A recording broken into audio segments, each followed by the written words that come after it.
വടക്ക് പടിഞ്ഞാറൻ ബംഗാൾ ഉൾക്കടലിൽ ന്യൂനമർദ്ദം രൂപപ്പെടാൻ സാധ്യതയെന്ന് കേന്ദ്ര കാലാവസ്ഥാ വകുപ്പ് അറിയിച്ചതിന് പിന്നാലെ സംസ്ഥാനത്തും അതീവ ജാഗ്രതാ നിർദ്ദേശം നിലനിൽക്കുകയാണ്. മിക്ക ജില്ലകൾക്കും അലർട്ടും നൽകി. 3 പ്രളയങ്ങളെ അതിജീവിച്ച കേരളത്തെ സംബന്ധിച്ച് നാലാമതൊരു പ്രളയം ഈ സാഹചര്യത്തിൽ കേരളത്തിന് താങ്ങാവുന്നതിലും അപ്പുറമാണ്. എല്ലാ കാലവും പെരുമഴയോട് ചേർന്ന് വാർത്തയിൽ നിറയുന്ന ഒന്നാണ് ഡാമുകളും അവയുടെ സംഭരണശേഷിയും, പ്രത്യേകിച്ച് ഇടുക്കിയും മുല്ലപ്പെരിയാറും.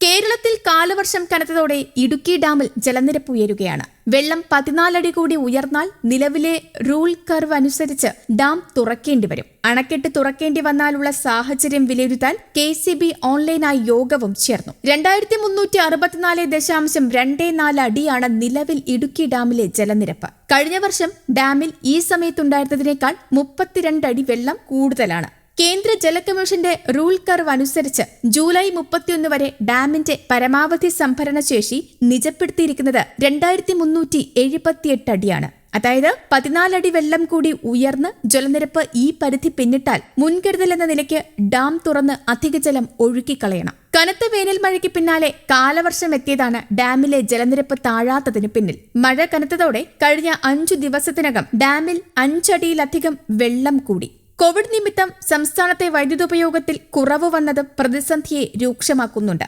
ശരാശരി 7.5 ദശലക്ഷം യൂണിറ്റാണ് നിലവിൽ മൂലമറ്റത്തു നിന്നുള്ള പ്രതിദിന വൈദ്യുതോൽപാദനം. 6 ജനറേറ്ററുകളും പ്രവർത്തനക്ഷമമാണ്. ഈ സാഹചര്യത്തിൽ പരമാവധി വൈദ്യുതോൽപാദനം നടത്തി ജലനിരപ്പ് കുറയ്ക്കുന്നതിനുള്ള സാധ്യതയും KCB തേടുന്നുണ്ട്.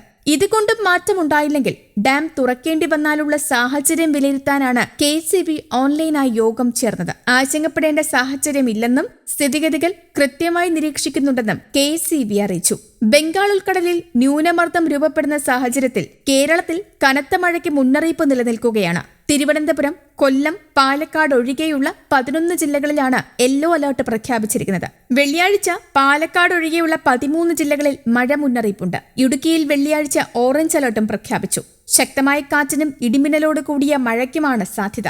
പൊതുജനങ്ങളും സർക്കാർ സംവിധാനങ്ങളും ജാഗ്രത പാലിക്കണം. കേരള തീരത്ത് ഉയർന്ന തിരമാലയ്ക്കും ശക്തമായ കാറ്റിനും സാധ്യതയുണ്ട്. ഞായറാഴ്ച വരെ മത്സ്യത്തൊഴിലാളികൾ കടലിൽ പോകുന്നതിന് വിലക്കും ഏർപ്പെടുത്തിയിട്ടുണ്ട്. കടലാക്രമണത്തിന് സാധ്യതയുള്ളതിനാൽ തീരദേശവാസികളും ജാഗ്രത പാലിക്കണം. ജൂലൈ 27 ബംഗാൾ ഉൾക്കടലിൽ പുതിയൊരു ന്യൂനമർദ്ദത്തിന് കൂടി സാധ്യതയുണ്ടെന്ന് കേന്ദ്ര കാലാവസ്ഥാ വകുപ്പ് പ്രവചിച്ചിട്ടുണ്ട്.